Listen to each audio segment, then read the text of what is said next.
반갑습니다. 오늘 서양 건축사 고딕 두 번째인데, 어, 이번 영상이 원래 일주일에 하나씩 올려야 되는데 약간 늦어졌는데, 고딕이 양이 많은 것 같아요. 구조도 되게 다양하고, 국가도 유럽 전 범위를 다루다 보니까, 예전에 이제 그리스 로마 할 때는 이제 그리스 로마의 그 시대만 어느 정도 읽으면 읽혔는데, 유럽 대륙에 대한 얘기도 있고 하다 보니까, 그리고 그 대륙마다도 하나의 유럽이 어떻게 보면 하나의 단일체가 아니라 굉장히 복합적인 그런 섞여가는 국가이다 보니까 그걸 파악하는데 어려움을 겪고 있습니다. 그래가지고 이렇게 이 얘기를 하는 거는 내용 정리가 되게 좋지 않을 것 같아가지고 미리 밑밥을 좀 까는 그런 경향이 있는 것 같습니다. 먼저 영국부터 할 텐데 영국은 이제 그 장식 공예다움 이런 게 특징이고 영국도 특징 중에 하나가 과거 여기 보면은 이제 12세기에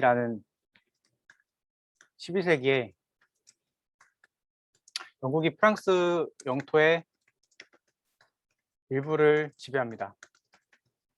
근데 그 지배가 일부라고 했지만 일부가 아닌 게 꽤 넓은 범위라 가지고 이걸 일부라 해야 될지 여기 프랑스가 있고 독일이 이렇게 있습니다. 영국이 여기 이렇게 있는 거죠. 여기 스페인이 여기 이렇게 있고 그 지도가 썩 아름답게 그려진 건 아닌데 그 중요한 사실은 요 면적이 영국이 이제 지배를 하던 면적입니다. 그래가지고 로마네스크 때도 건축에 영향을 주고받았고 지금 고딕에 들어서서도 영향을 많이 주고받습니다. 그렇게 됐고 여기 스타일은 얘기하면은 이제 프랑스가 수직선이라고 하면 영국이 수평선을 추구하였다. 건축에 있어서. 그래서 그 선을 달리 사용하는 방식이라는 걸 알 수 있고 그 규모의 차이가 있습니다. 규모의 차이.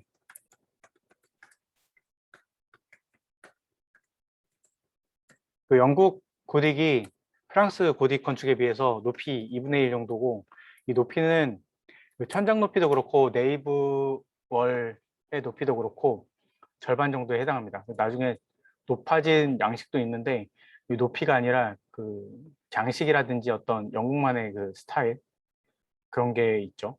그중 하나가 여기 나오는 크레이지 볼트라는 거고요. 크레이지 볼트. 그 볼트 국룡을 얼마나 많이 꾸몄는지 그 꾸미는 방식이나 각도가 예전에 이제 그 프랑스의 플랭바양 무슨 레오냥 양식이랑 플랑바양 양식이 있잖아요. 그 양식의 아치선이 되게 다양해지는 것이 특징인데 여기도 이렇게 돼 있고 그래서 그 리브 그로인 볼트가 이제 위에 국룡처럼 뼈대처럼 들어가는 건데 그것이 의미를 갖는 이유는 구조적으로 기둥까지 연결이 돼가지고 이걸 선을 한 번에 받는 게 특징이잖아요. 하중이 이렇게 여기까지 다 내려오는 게 특징인데 이거 모양만 땄다라는 거죠. 영국의 고딕은. 그래서 여기 나오는 게 그 기하학적 장식을 목적으로 이 리브그로인 볼트를 사용한다는 것이 특징입니다. 그리고 또 살펴볼 것이 이 가위아치라는 게 되게 독특한데 가위아치 이거를 보면 어떻게 생겼냐면은 여기 이렇게 네이버리 있고 공간이 있고 사람들 앉는 의자 같은 게 이렇게 쭉 있잖아요. 성당이니까. 또 여기 단 같은 게 이렇게 있겠죠. 그런데 여기에 이렇게 해가지고 보통 아치를 형성하는 게 그건데 이 아치가 되게 재밌어요. 아치가 이런 식으로 되어 있습니다. 그래서 여기 공간이 뚫려 있고 여기 공간이 뚫려 있어요. 여기에 이렇게 창이 있죠. 그 스테인 글라스 창 같은 것이. 그래가지고 요거를 단추 아치라는 이야기로 하고, 영국도 이제 영국만의 스타일을 수용하고 독자적으로 창출하고 양식을 포괄하는 단계에 이르게 되는 그런 결과를 낳습니다. 여기 써 있는 이 헨리 3세의 정치적 기반이라는 거 무슨 얘기냐면은, 영국, 프랑스, 이탈리아 교황청으로 이루는 그 세력이 있는데, 독일, 동유럽은 그쪽에 축이 아니라서 이제 그쪽 대항 세력인데, 교황청이 이쪽 세력에 대해서, 독일 쪽 세력에 대해서 이제 뭐 갈등 같은 게 있는데, 영국이 거기에 돈을 대준다고 약속을 합니다. 영국 내부적으로는 그런 게 별로 받아들여지지 않고 그런 상황이었는데, 그런 상황에서 이제 자신들의 세력 같은 거를 어떻게, 자신들의 정체성 그런 걸 이제 증거가 있어야 되니까, 그래서 그거를 건축을 통해서도 많이 풀었다라는 것이 바로 이런 정책 기반을 다져준다 이 말입니다. 그 후기가 되면 이제 장인들이 흑사병, 유럽을 덮친 흑사병, 되게 사회문화적인 영향을 많이 줬고, 인구 구조의 변화라든지 어떤 신분제에 대한 유지, 뭐 농노에 대한 그런 부분, 그런 것들이 많이 이걸로 이제 변화가 된 건데, 건축에 있어서는 어떤 변화가 있었냐면 영국은 장인들이 많이 죽었대요. 그래가지고 단순해지는 결과를 낳았습니다. 아무래도 이제 기술적으로 세공 같은 거 하는 기술자들이 다 죽으니까 간단하게 할 수 있는, 다른 데서 이제 갔다가 조립만 할 수 있는 그런 방식을 줄을 이뤘다는 것이 이 이야기입니다. 이렇게 해서 영국을 뭐 되게 엉터리로 이렇게 한번 끝냈고, 다음으로 또 독일 넘어가겠습니다. 이게 잘하려면 한도 끝도 없어서 일단 하겠습니다. 보면은 이 민족성에 대해서 얘기하는데, 저희가 생각한 영국은 되게 딱딱한 이미지잖아요. 근데 그게 아니라 이 사람들이 굉장히 낭만과 그런 거를 즐기는 사람들이라고 해요. 아까 그랬던 지도 한 번 더 이렇게 그려보면, 영국이고 여기 알프스 산맥이 있고 여기 이탈리아가 이렇게 있는 건데, 이 독일이 여기 있는 게 독일이잖아요. 근데 이쪽에 세력에 이제 뭐 헝가리, 체코, 폴란드 해가지고 보헤미아 지방이 이렇게 이런 식으로 있고 해가지고, 이 사람들이 굉장히 우리가 생각하는 그 딱딱한 장인 그런 독일의 이미지도 있지만, 이 술, 음악, 그런 그 감각적이고 낭만적인 그 민족성이 있다고 해요. 그래서 장식적인 걸 많이 좋아했고, 재료도 많이 달라서 이쪽은 또 다른 차이가 있습니다. 그리고 스콜러 철학이나 신학이 발달한 게 아니라 여기 딱히 이때까지는 그렇게 뭐 학문적인 발전이 없었습니다. 그래서 아직 공국, 그 각각 지방마다 그 영주 같은, 강력한 영주 같은 애들이죠. 공작, 그런 애들이 다스리는 나라가 많다 보니까, 이 프랑스는 중앙권화를 해가지고 그 세력에 집중화를 해가지고 어떻게 큰 건물을 지으려면 자본이 쫙 모여야 되잖아요. 독일은 아직 그런 게 준비가, 시스템이 그렇지 않았던 거죠. 여기까지 하고, 아까 이제 그 벽돌을 이용한다라는 이야기가 건축적인 재료에서의 특징입니다. 그 화강석을 재료를 사용하는 건물이랑 많이 다르죠. 왜냐하면 벽돌을 쌓아가지고 이렇게 조금씩 모아가지고 부피를 만드는 것과 큰 돌을 잘라서 이렇게 붙이는 거는 느낌이 아무래도 많이 다릅니다.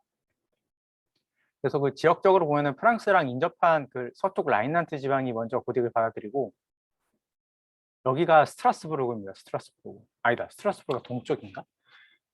서쪽은 릴, 뭐 이런 그런 동네가 서쪽이고. 그래서 스트라스부르크랑 쾰른 이렇게 두 동네가 있는 거예요. 스트라스부르크. 인터넷에 잠깐 확인을 해보겠습니다.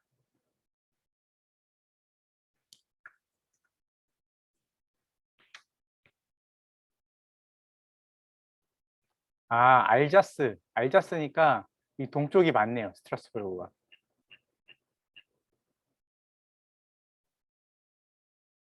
그리고 릴, 뭐 이런 동네가, 스트라스부르크가 동쪽이고 릴 이런 데가 서쪽입니다. 스트라스부르크는 그 스위스, 독일, 프랑스 그쪽 위쪽에 있는 그 경계에 위치한 그 동네인데,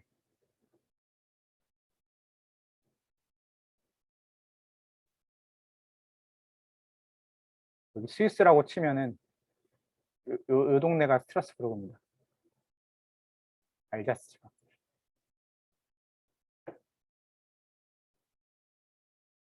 근데 이때는 이제 그게 독일의 지역이었던 거죠. 프랑스가 이제 나중에 세계대전을 하면서 그 땅을 가져오게 되는 거고.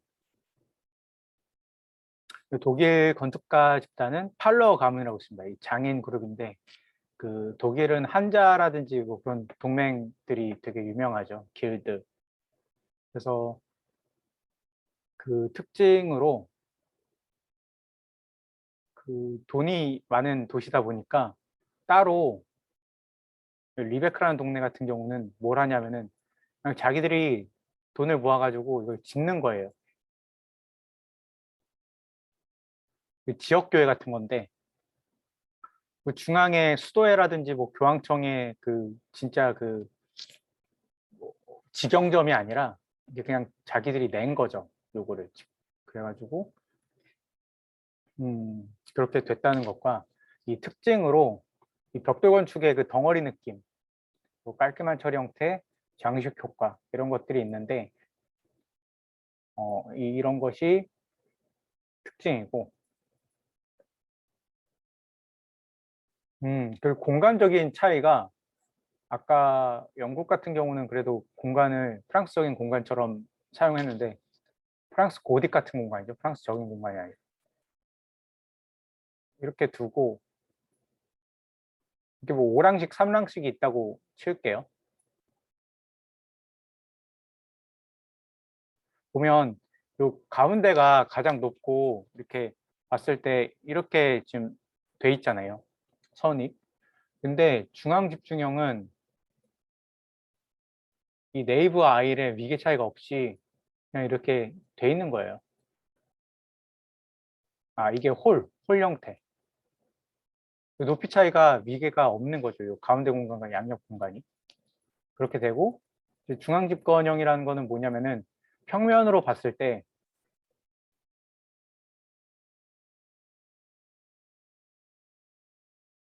여기 이렇게 공간을 두고 이게 방사형처럼 또 공간을 쓰는 형식이 있는데, 중앙 집중은 저렇지가 않죠. 저 형태가 다른 겁니다. 이 평면을 제가 그리진 못하겠는데, 이것이 그 방사형,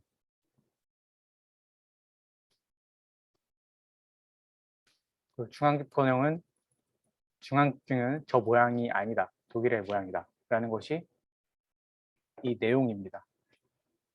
리브 양식주의, 홀, 교회, 중앙집중형.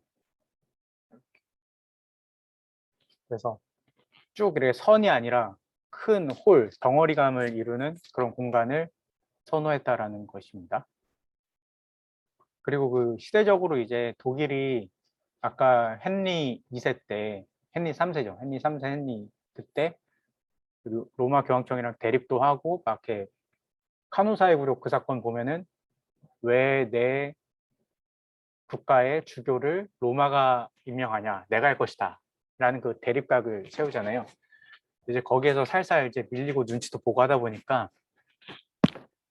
이 고딕이라는 그 어휘, 그 세계관을 받아들일 수밖에 없게 된 거죠. 그래서 이제 프랑스를 능가하자는 뜻 그런 거를 갖게 되는 겁니다. 그 견제를 해야 되니까 자기들도 이만큼 세력이 있다는 걸 증명해야 되는 거고 하는 필요성에 대해서 많이 나오는 거죠. 그리고 이 독일 고딕의 의미는 아까 얘기했듯이 그 보헤미아 지방이라든지 그런데 고딕을 전달을 하게 돼요. 그래서 소재도 많이 다르고 정체성도 많이 다르니까 프랑스의 그 국제주의 양식이라고 불리는 그 표준 고딕, 표준이란 말도 그런데 지금은 메인 스트림 주류 같은 그 고딕 양식을 바로 동유럽이 이걸 흡수하기는 좀 어려우니까 그거를 독일적인 스타일의 고딕은 동유럽도 따라할 수 있게 되는 거죠. 그래서 그런 역할을 한 것이 독일 고딕입니다. 독일 고딕 건축이죠. 이탈리아 고딕 건축은 이게 세계관이 또 다른데 다 다르겠죠. 어떻게 다르냐면 여기 프랑스가 있고 이탈리아가 있으면은 그 로마네스크 양식이라는 게 있잖아요. 로마네스크는 이제 그 로마의 양식과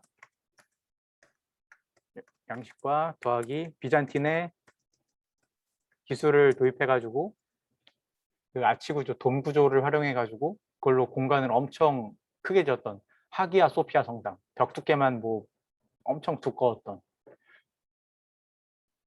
여기서 이제 중세적인 요소가 섞여 있는데 이것과 로마적인 요소가 섞여 있어요. 아치는 분명히 로마적인 요소일 거고 이 높게 높게 쌓는 거는 고딕적인 그 공간의 어휘인데 이 중에 중세적인 요소를 발달시킨 게 프랑스고 로마적인 요소를 계속 가져가려고 했었던 건 이탈리아입니다. 당연하겠죠. 자기네들 그 나온 게 그거니까. 그리고 지역적으로도 산맥이 하나 있어가지고 프랑스랑 이탈리아를 가로막는 그 옆에 라인인 이탈리아의 알프스 산맥이 있어가지고 로마 교황청이랑 프랑스랑 왔다 갔다 많이 했겠죠. 수도사들, 뭐 교황청에 있는 신부들. 근데 이제 그 민간적인 교류가 그렇게 많지는 않아가지고 늦게 받아들이게 돼요. 그 수도의 영향을 받아가지고 그 후기 로마네스크에서 프로토 고딕적인 요소를 받아들이게 됩니다. 그래서 네이버월도 보면은 2단이에요. 아까 독일도 2단이었고 그리고 펜덴티브 돔이 있어요. 이거는 돔 잘라가지고 만드는 방식이라서 리브그로인볼트처럼 그 천장이 아닌 거죠. 그리고 그 신전의 인면, 오더 자기네들 양식이죠. 그러다 보니까 계속 그거를 사용하려고 하는 거예요. 익숙하니까. 그리고 고딕의 그 다발기둥 느낌. 아까 얘기했던 리브그로인볼트의 그 리브에서 쭉 연결이 돼가지고 기둥이 5개든 7개든 해가지고 정연하게 쭉쭉쭉 올라와가지고 그것이 네이버의 3단 구성까지 완성을 해야 되는 건데 그게 이제 프랑스의 양식인데 그거를 다 적용하진 않았다는 겁니다. 그래서 여기서 하고 싶은 말이 되게 재밌는 게 한 14세기, 뭐 12세기, 13세기 되니까 이 자기들끼리 교회끼리 경쟁을 해요. 수도에 뭐 시토 수도에 도미니크 수도에 프란체스코 수도에 뭐 다양하게 수도회가 있는데 그래서 경쟁을 하다 보니까 그 양식 중에 하나로 그 형태 뭘로 할 건데 그래서 건축 그래 그래 하나님의 공간 종교의 공간 어떻게 하냐 그래서 보면 여기 큰 규모라고 되어 있고 프란체스코 수도회가 도미니크 수도회를 압도하려고 하였다. 이게 굉장히 좀 재밌었습니다. 그래서 14세기에 개인의 재산권을 허용을 했더니 이탈리아에서 뭐 금융 자본가도 막 나오고 그러죠. 그중 유명한 가문이 피렌체 가문이고 요것의 위치적인 그 배경이 되는 게 뭐 베네치아가 동방무역의 어떤 그 교역에 대한 장악권을 가지게 되면서 원래 제네바랑 경쟁을 하고 있다가 그 베네치아가 이제 남은 거예요. 그 유럽으로 들어가는 각종 사치품, 뭐 향료 여기 길을 거치기만 하면은 계속 수수료가 계속 나가는 거니까 그 무역 이득을 계속 안정적으로 거둘 수 있겠죠. 그래서 요거를 바탕으로 피렌체에서 르네상스가 출범하는 거고 공간적인 드러남이 하나가 총독궁이랑 산마르크 교회가 있는데 피렌체에 있는 건물인데 이게 이제 비잔틴 양식에서 고딕 양식으로 변화되는 어떤 중요한 건물이라서 이거는 서양 미술사에서도 나오고 여기서도 나오는 건물입니다. 그래서 이제 14세기 수도회끼리 경쟁이 15세기의 성당과 교회까지 이제 옮겨가가지고 그 거대주의라는 게 생기는데 아까 얘기했듯이 누가 크게 잘 짓나. 가지고 이제 이탈리아에서는 어떤 재밌는 게 있었냐면 밀라노 성당이라는 성당을 이제 지을 거다라고 해가지고 각지의 전문가를 초청했어요. 그래서 이제 프랑스는 이제 높이를 얘기하고 독일은 이제 그 아까 팔러감은 나오죠. 광활한 공간감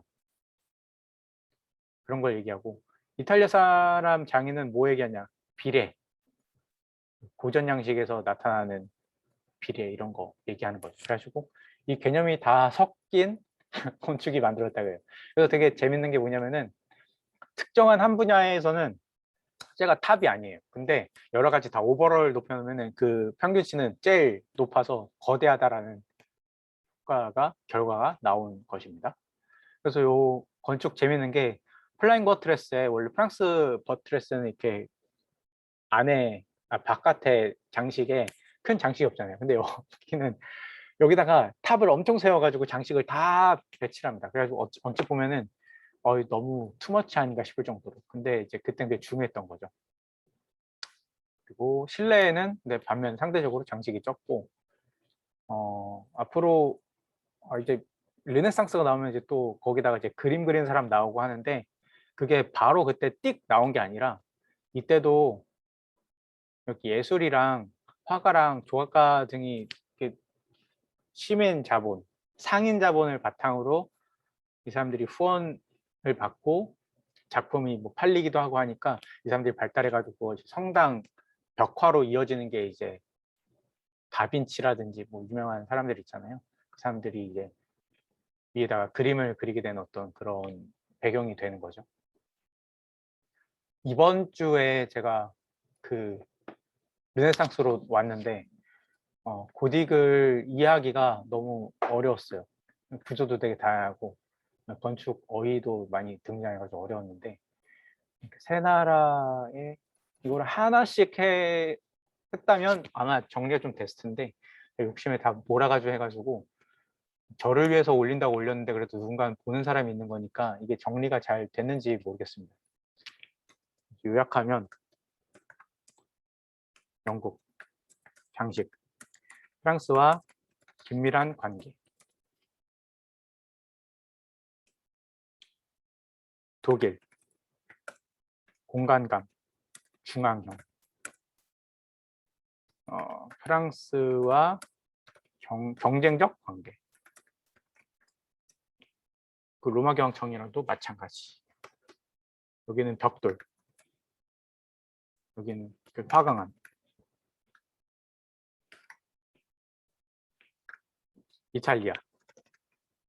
이탈리아에는 벽돌도 쓰고 보니까 그 재료까지는 기억이 잘 안 나는데 이런 게 참 안타깝습니다. 이탈리아 특징 뭔가요? 로마스러움. 이걸 유지하다가 상인 권력. 그래서 피렌체에서 총독궁. 이런 형식으로 나타나고 그 거대주의. 이게 14세기, 15세기의 현상. 이런 것들이 이렇게 나타난다는 겁니다. 이 로마스러움은 나중에 결국 그 르네상스를 가져오게 되죠. 르네상스 이전도 연구하고 로마도 연구하다 보니까 고딕과 이 두 개를 연결하는 그 접합점을 여기서 찾게 되는 겁니다. 이탈리아에서. 제일 어떻게 보면 후발주자인데 또 다시 무언가를 선도할 수 있는 주자로 됐다라는 게 되게 재밌는 것 같아요. 그 다음 르네상스는 그래도 조금 더 정리를 해가지고 올리겠습니다. 오늘 고딕은 여기까지 너무 엉터리가 된 것 같아가지고 여기까지 해서 올리겠습니다. 감사합니다.